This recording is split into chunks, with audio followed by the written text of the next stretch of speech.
Hazır finalini görüş oluyor. Ortası demir kim finalini görüş yok mu? Bunun bayrağı bir hal değil mi? Bir hali. Finale çıkıp yıkılana da ona da $100.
Yıkılardım böyle tamırda da.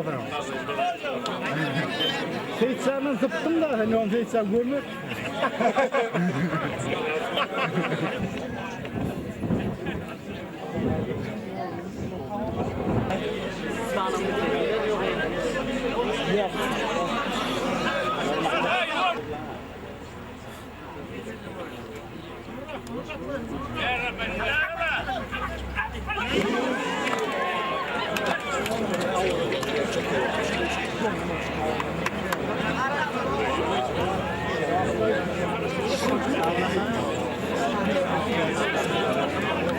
Bunun tabi olur ya.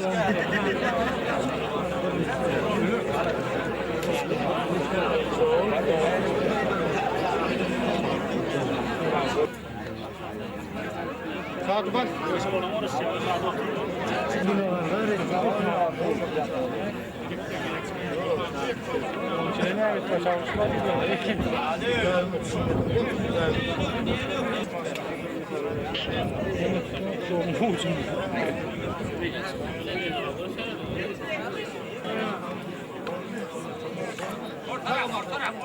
Ortarak.